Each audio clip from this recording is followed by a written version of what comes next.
அதனால உங்க மேல வந்த கம்ப்ளைண்ட்டை தீர விசாரிச்சு உண்மையை கண்டுபிடிச்சு நடவடிக்கை எடுக்கிற வரைக்கும் நான் உங்களை சஸ்பெண்ட் பண்றேன்.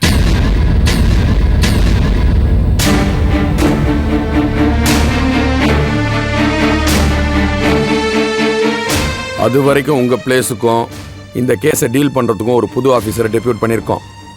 அவர் வந்து இந்த கேஸை முடிச்சு ஃபைலை க்ளோஸ் பண்ற வரைக்கும் நீங்க சஸ்பென்ஷன்ல இருந்தாகணும். உங்களுக்கு நான் அவரை இன்ட்ரடியூஸ் பண்றேன்.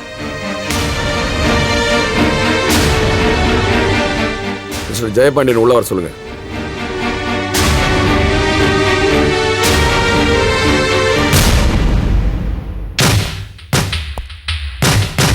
வாங்க ஜேபி. மரியா, இவர் தான் mister Jayapandian. Hello. Hello sir. என்னை எல்லாரும் சுருக்கமா ஜேபின்னு கூப்பிடுவாங்க. பார்டர் செக்யூரிட்டி ஃபோர்ஸ்ல இருந்தவர். மரியா சார், சஸ்பென்ஷன்ல தானே இருக்கோன்னு ஏனோ தானே இருக்காதீங்க. இந்த கேஸ்ல நீங்களும் இன்வால்வ் ஆயிருக்கிறதுனால கொஞ்சம் கேர் எடுத்துங்க. This is very serious. நாம சீக்கிரமா குற்றவாளியை கண்டுபிடிச்சு நடவடிக்கை எடுத்தாகணும். Okay? Yes sir. Yes sir. நீங்க போலாம்.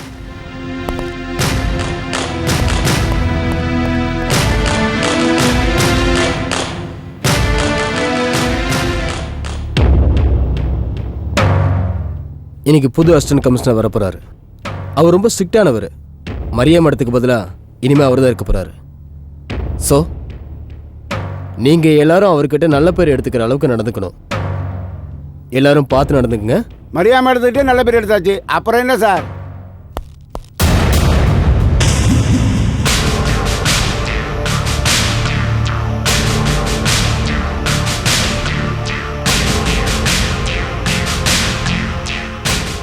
Inspector Tamilmani. Yes sir. I am JP. Nice Jayapandian. உங்களை பற்றி ரொம்ப கேள்விப்பட்டிருக்கேன் சார். என்ன கேள்விப்பட்டீங்க? நீங்கள் பிஎஸ்எஃப்ல நிறைய மெடல்ஸ் வாங்கியிருக்கீங்க. அது மட்டும் இல்லை, நீங்கள் டியூட்டியில் ரொம்ப ஸ்ட்ரிக்டாக இருப்பீங்க. குட். என்னை பற்றி கொஞ்சம் தெரிஞ்சு வச்சுருக்கீங்க. மிஸ்டர் தமிழ்மணி, நான் டியூட்டியில் ஸ்ட்ரிக்டாக இருந்தாலும் கொலீக்ஸ் கிட்ட ஃப்ரெண்ட்லியாக தான் பழகுவேன். So don't worry. Thank you sir. ஆமாம், எங்கே 2 எஸ்ஐயும் காணோம்? ஒருத்தர் கோர்ட்டுக்கு போயிருக்காரு, ஒருத்தர் ரவுண்ட்ஸ் போயிருக்காரு சார். மிஸ்டர் தமிழ்மணி, உங்களுக்கு கல்யாணம் ஆகி குழந்தைங்களாம் இருக்காங்களே, எப்படி இருக்காங்க? நல்லா இருக்காங்க சார். என்ன ரைட்டர் சார், எல்லாரும் டிஃபன் சாப்பிட்டாச்சா? சாப்பிட்ருக்க மாட்டீங்கன்னு நினைக்கிறேன். It's okay. இப்போ நம்ம எல்லாரும் ஒன்றா உட்காந்து சாப்பிடுவோம். இல்லை சார், நீங்கள் முதல்ல சாப்பிடுங்க, நாங்கள் அப்புறமா சாப்பிட்றோம். நோ, நாமெல்லாம் ஒரே இடத்துல வேலை பார்க்குறோம். நீங்கள்லாம் என் ஃப்ரெண்ட்ஸ், நாமெல்லாம் ஒரே குடும்பம் மாதிரி. இங்கே வாங்க சார். யார் யாருக்கு என்னென்ன டிஃபன் வேணுமோ அதெல்லாம் வாங்கிக்கோங்க. அப்படியே எனக்கும் உங்கள் விருப்பப்படி ஏதாவது வாங்கிக்கோங்க. Okay sir. அதுலேயும் ஒரு பார்சல் எக்ஸ்ட்ரா வாங்கிக்கோங்க. போகும்போது வீட்டுக்கு எடுத்துகிட்டு போங்க. சரிங்க சார். அப்படியே வர்ற வழியில் 2 முழம் ஜாதி மல்லி பூ வாங்கிக்கோங்க. ஏன்னா ஜாதி மல்லி பூன்னா என் தங்கச்சிக்கு ரொம்ப பிடிக்கும். சரிங்க சார். பணம் எல்லாம் எதுக்கு சார்? நம்ம ஸ்டேஷன் பேர் சொன்னாலே கொடுத்துருவாங்க. மாமூலாக வாங்குறது தானே சார்? தப்பு, ரொம்ப தப்பு. கையை நீட்டுறதுக்கும் கையேந்தி சாப்பிட்றதுக்குமா நம்ம காக்கி சட்டை போட்டிருக்கோம்? நம்ம சொந்த செலவுக்கு டிபார்ட்மெண்ட் பணத்தை பயன்படுத்துறதும் தப்பு, டிபார்ட்மெண்ட்டில் இருக்கோங்கிறத காட்டி சலுகை எதிர்பார்க்கறதும் தப்பு. இதனால தான் என் பப்ளிக்கில் ஒருத்தனும் நம்மளை மதிக்க மாட்டேங்கிறான். இன்னைக்கு 5 ரூபாய்க்கு பூவை ஃப்ரீயாக வாங்கினா நாளைக்கு அவனே ஒரு தப்பு பண்ணிட்டு வந்து நம்மக்கிட்ட சலுகை எதிர்பார்ப்பான். அதனால் என்றைக்குமே நம்ம வயிற்றுக்கு நாம தான் உழைக்கணும். அடுத்தவங்க உழைப்பை சொரடக்கூடாது. புரியுதா? புரியுது சார். இந்தாங்க பிடிங்க, போய் வாங்கிட்டு வாங்க.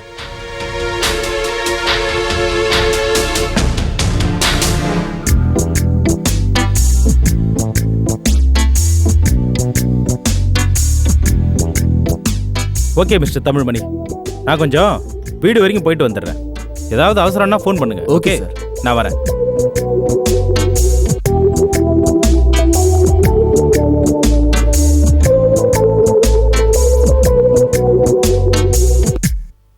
ஏன் ரைட்ரு சார், நம்ம ஏசியை பற்றி அப்படி இப்படி ரொம்ப ஸ்ட்ரிக்ட்னு ரொம்ப பயம்புத்துனாங்க. மனுஷன் என்னன்னா இவ்வளோ அன்பாக நடந்துக்கிறாரு.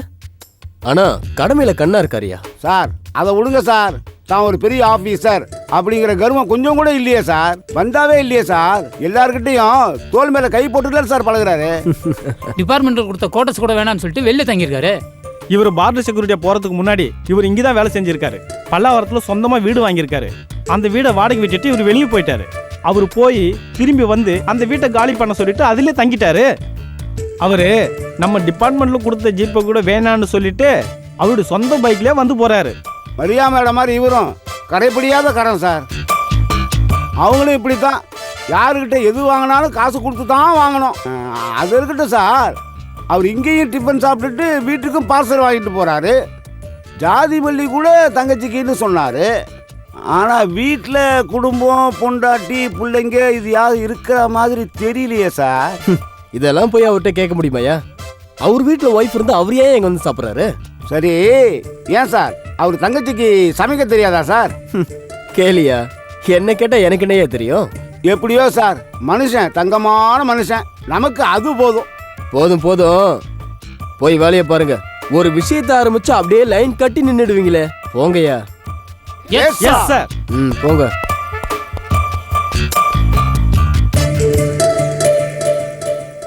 ஹலோ,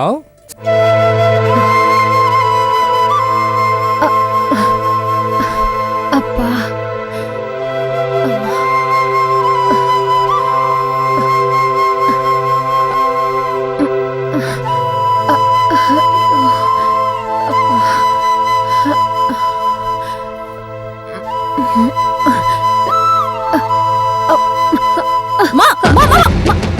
என்னம்மா இது? என்னம்மா நீங்க? உட்காருங்க. உங்களை யார் எந்திரிக்க சொன்னா? என்னம்மா இது? ஏம்மா இப்படி எல்லாம் முயற்சி பண்றீங்க? இங்க பாருங்க, கூடிய சீக்கிரத்துல நீங்க முன்ன மாதிரி நடப்பீங்க. அதுல எந்த சந்தேகமும் இல்ல. இந்த மாதிரி ரிஸ்க் எல்லாம் எடுக்காதீங்கம்மா. ஏதாவது ஒண்ணு கிடக்க ஒண்ணு ஆயிடுச்சுன்னா என்ன பண்றது? அத்தை, மாப்பிள வாங்க. மாப்பிள நீங்க இருங்க, நானே வரேன்.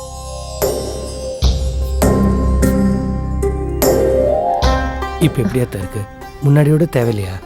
தேவையில்ல மாப்பிள, வலி இல்ல. ஆனா நடக்கிறதுக்கு கொஞ்சம் சிரமமா இருக்கு. எனக்கு இப்போ அதெல்லாம் கூட பெருசா தெரியல மாப்பிள. என்னை பார்க்கறதுக்காக நீங்க உள்ள வந்திருக்கீங்க, அதான் எனக்கு சந்தோஷமா இருக்கு. எப்பவும் நீங்க வந்தா வெளியே நின்று சுவாதியை பார்த்துட்டு போயிடுவீங்க. இப்போ என்ன பார்க்கறதுக்காக வந்திருக்கீங்க, எனக்கு ரொம்ப சந்தோஷமா இருக்கு. குழந்தைய வெளியில நின்று கூப்பிடுவேன், அவளும் வருவா, பார்த்துட்டு போயிடுவேன்.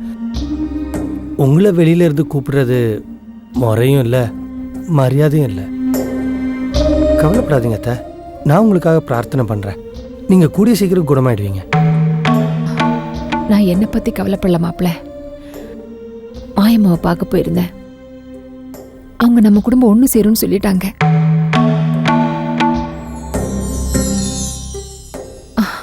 அது என் பசங்களுக்கு மட்டும் இல்ல, நீங்களும் காஞ்சனா ஒண்ணு சேர்ந்துருவீங்க.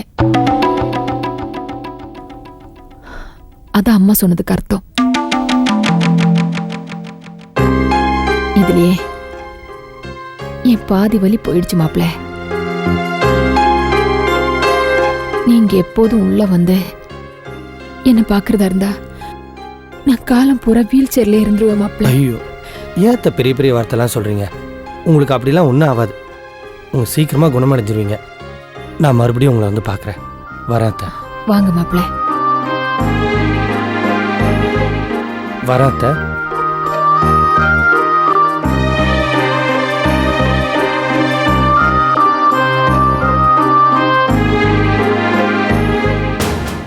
வீட்டை பார்த்தல, பணத்தை கொண்டு வா, மற்றதை பேசிக்கலாம்.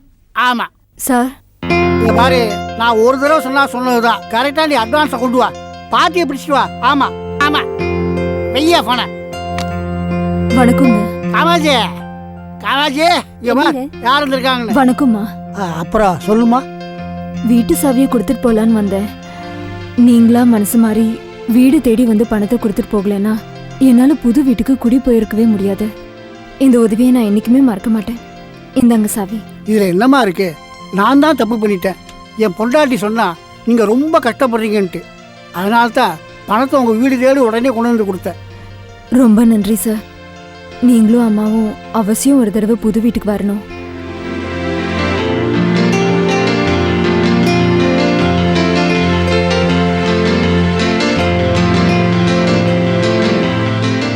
இந்தாங்க இதுதான் புது வீட்டு அட்ரஸ். வரேன் சார். நல்லதுமா வரேம்மா. பாத்தியாடி, பார்க்கறதுக்கு பூனை மாதிரி இருந்துட்டு எவ்வளோ பெரிய ஆளை வளைச்சி போட்டிருக்கா பாத்தியா? ராஜ்குமார் இவளுக்கு 20,000 ரூபா பணத்தை கொடுத்து நீங்களா கொடுக்குற மாதிரி கொடுங்கன்னு சொல்றாருன்னா பார்த்துக்கிய. இவ நர்ஸ் வேலைக்கு போயிட்டு வரா நாம நினைச்சிட்டு இருக்கோம். இவ எங்க போயிட்டு வராளோ? அந்த கருமம் நமக்கு எதுக்கு? சாவியை கொடுத்துட்டா இல்ல, கொடுத்துட்டா பணத்தை கொண்டு போய் அவர்கிட்ட கொடுத்துட்டு வாங்க.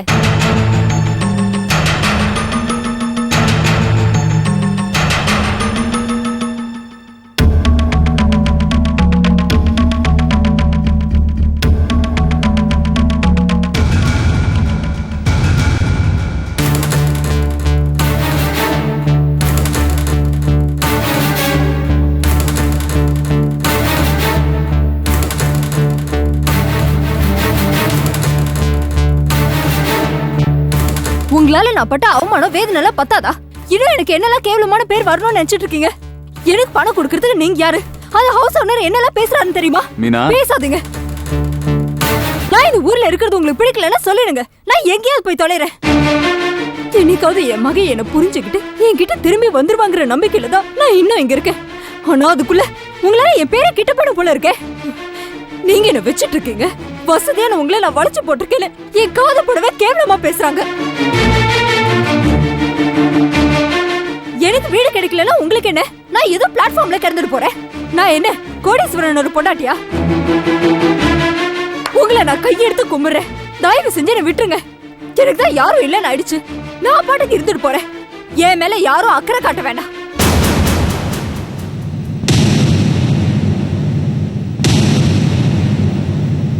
எப்பதான் நீ திருந்த போறியோ? எதால உனக்கு இவ்வளவு கோவம் பொறாமை எல்லாம்? இதனாலதான் கட்டின புருஷனையும் பெத்த பொண்ணையும் இழந்துட்டு நிக்கிற. அப்ப கூட நீ மாறவே இல்லையே. அப்பா நீ கஷ்டப்படுறேன் தான் 20,000 கொடுத்து உனக்கு உதவி பண்ணிருக்காரு. அதுக்கு நீ அவர் காலில் விழுந்து நன்றி சொல்லி இருக்கணும். அதை விட்டுட்டு இப்படி வந்து கத்துறியே. நீ எல்லாம் என்ன பொம்பளையோ? வசந்தி டாடி நீங்க சும்மா இருங்க. நீங்க ரொம்ப பொறுத்து போறதால தான் இவங்க ரொம்ப ஆடுறாங்க. ஏய் யாருடி ஆடுறா? பொம்பளை புள்ளைய லட்சணமா பேசு. நீ முதல்ல குடும்ப பொம்பளைய லட்சணமா நடந்துக்க. டாடி அப்படி பெருசா என்னதான் தப்பு பண்ணிட்டாரு? பைத்தியம் உனக்கு? இல்ல புத்தி கிட்டி கெட்டு போச்சா? எப்போ ஒரு தடவை தெரியாதனமா ஒரு தப்பு பண்ணிட்டு அதுக்காக இன்னைக்கு வரைக்கும் அவர் வருத்தப்பட்டு இருக்காரு. அவரோட நல்ல மனசு புரிஞ்சுக்காம நீ என்னடானா வாய்க்கு வந்தபடி பேசுறியே. ஒன்றும் இல்லாத நீயே இவ்வளவு கௌரவம் பார்க்கும்போது டாடி எவ்வளவு கௌரவம் பார்க்கணும்? ஒரு நாளைக்கு அவரை 100-150 பேர் சந்திச்சுட்டு போறாங்க. அப்படி இருந்தும் அவர் என்னடானா உன்னே நினைச்சிட்டு இருக்காரு. அவர் நினைச்சா என்ன சொல்லடி? ஏன் நிறுத்திட? இதுக்காக தானே நான் உன்னை பாடுபட்டு வளர்த்தேன். அன்னைக்கு நான் உன்னை இடுப்புல தூக்கிட்டு கிளம்பினதுனாலதான் இன்னும் நான் உயிரோட இருக்கேன். அப்பவே அவர் சொன்னாரு விட்டுட்டு போக சொல்லி. அப்படி விட்டுட்டு போயிருந்தா நிம்மதியாவது போய் சேர்ந்திருப்பேன். அவ்வளவு கஷ்டத்திலயும் உனக்காகவே வாழ்ந்து உன்னை அரும்பாடுபட்டு வளர்த்த பாரு. அதுக்கு நீ இப்படிதான் நீ பேசுவ? இதையே இன்னும் நீ எத்தனை நாளைக்கு சொல்லிட்டு இருப்ப? பெத்த பொண்ணை வளர்த்ததையே பெரிய சாதனை மாதிரி பேசுற ஒரே தாய் நீயாதான் இருப்ப. நீ என்ன வேணா சொல்லிக்கோ. ஆனா இந்த வீட்டு பக்கம் இனி நீ வரக்கூடாது. என்ன சொன்ன? அப்பாவால உனக்கு அவமானம் சொன்னல? போ, இதுவே கடைசி தடவையா இருக்கட்டும். இனிமே உன் கால் இந்த வீட்டு பக்கம் பட்டுச்சு அவ்வளவுதான். போயிடு.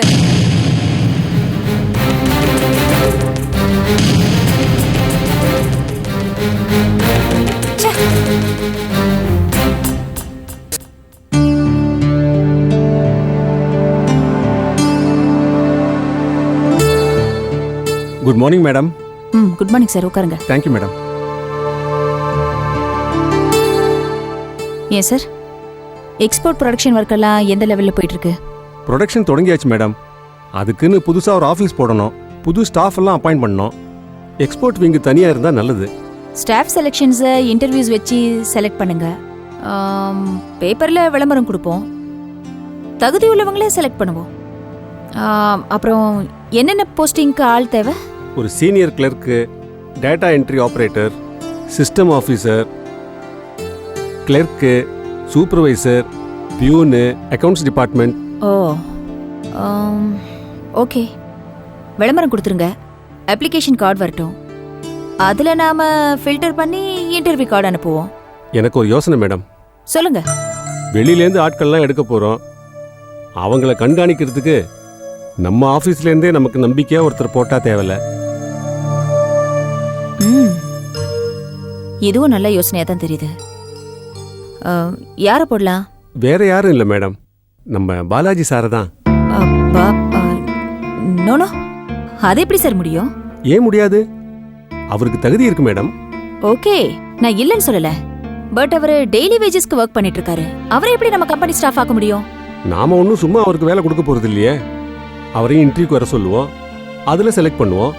இங்க பாருங்க சார், அவருக்கு மட்டும் ப்ரொமோஷன் கொடுத்தா மத்தவங்க தப்பா நினைப்பாங்க. இதனால அனாவசியமான பிரச்சனைகள் எல்லாம் வரும். வேண்டாம் சார், இந்த ஐடியா விட்டுருங்க. மற்றவங்க எல்லாம் விட்டுருங்க மேடம். நீங்க என்ன நினைக்கிறீங்க? நீங்க எடுக்கிற முடிவை தான் மற்றவங்க ஃபாலோ பண்ண போறோம். ஃபார்மலா ஒரு இன்டர்வியூ கூப்பிடலாம்.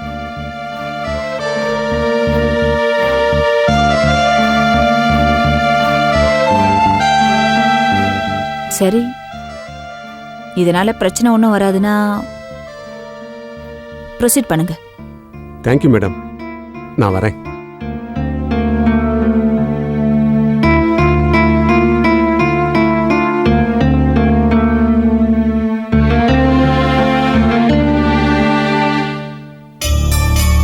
சார், என்ன சார்? உங்ககிட்ட கொஞ்சம் தனியா பேசணும்னு தான் இங்க கூட்டிட்டு வந்தேன். இனிமே உங்களுக்கு இந்த வேலை இல்லை. சார், என்ன சார் சொல்றீங்க? நான் என்ன சார் தப்பு பண்ணேன்? புதுசா ஆரம்பிக்க போற எக்ஸ்போர்ட் ஆபீஸ்ல உங்களை இன்சார்ஜா போடலான்னு இருக்கோம். நீங்க பெரிய பொசிஷன்ல இருந்தவர், இங்க தினக்கூலியா இருக்கிறது எனக்கு மனசுக்கு ரொம்ப கஷ்டமா இருந்துச்சு. நான் தான் உங்களை ஆபீஸ் இன்சார்ஜா போட சொல்லி மேடத்துக்கிட்ட சொன்னேன். அவங்களும் ஒத்துக்கிட்டாங்க. நன்றி சார். எனக்கு இந்த புது வேலை கொடுக்கணும்னு நினைச்ச உங்களுக்கும் உங்க மேடம்க்கும் ரொம்ப நன்றி. ஆனா எனக்கு இந்த வேலை வேணாம் சார். நல்ல வேலை கிடைக்குது, அதையே வேணாங்கிறீங்க? எனக்கு இந்த புது வேலையால என்ன சார் கிடைக்கும்? நல்ல சம்பளம் கிடைக்கும், நல்ல சாப்பாடு, நிம்மதியா இருக்கலாம். நான் இந்த வேலையிலே நிம்மதியாகவும் சந்தோஷமாகவும் இருக்கேன் சார். அதுக்கப்புறம் எதுக்கு சார் புது வேலை? சார், நான் வாழ்க்கையோட 2 எல்லையும் பார்த்துட்டேன். பணக்காரனா வசதியாகவும் வாழ்ந்திருக்கேன், ஏழையா பிச்சைக்காரனாகவும் அலைஞ்சிருக்கேன். இப்போதான் சார் நான் நிம்மதியாக இருக்கேன். நல்லா பசிக்குது, படுத்தா நல்ல தூக்கம் வருது. அதுக்கப்புறம் எதுக்கு சார் புது வேலை? பாலாஜி, ஒரு நல்ல வாய்ப்பு கிடைச்சிருக்கு, அதையே வேணான்னு சொல்றீங்க? உழைப்போட அருமையை நான் இந்த வேலையில தான் சார் தெரிஞ்சுக்கிட்டேன். நான் முதல்ல இருந்து இந்த வேலையிலே இருந்திருந்தா நிதானம் தவறி இருக்க மாட்டேன். என் காஞ்சனாவே நான் இழந்திருக்க மாட்டேன். திடீர்னு பணக்காரன் ஆகணுன்ற பேராசையால நான் வாழ்க்கையோட உண்மையான சந்தோஷத்தை இழந்துட்டேன் சார். நான் மறுபடியும் அந்த தப்பு செய்ய விரும்பல சார். ஒரு நிமிஷம், மேடம் என்ன தப்பா நினைக்க வேணான்னு சொல்லுங்க. அவங்க ஒரு லட்சியத்தை நோக்கி போயிட்டு இருக்காங்க. நடுவில் என்னால குடும்பம் பாசம் அது இதுன்னு அந்த லட்சியம் தடைப்பட்டுறக்கூடாது சார். நிச்சயமா அந்த லட்சியத்தை அவங்க அடைஞ்சிருவாங்க சார். அந்த நம்பிக்கை எனக்கு இருக்கு. அதுக்கு என்னாலான உதவியை நான் நிச்சயமா பண்ணுவேன் சார். எனக்கு இந்த வேலை வாங்கி கொடுத்தது ரொம்ப நன்றி சார். அவங்கள என்ன தப்பா நினைக்க வேணான்னு சொல்லுங்க. வரேன்.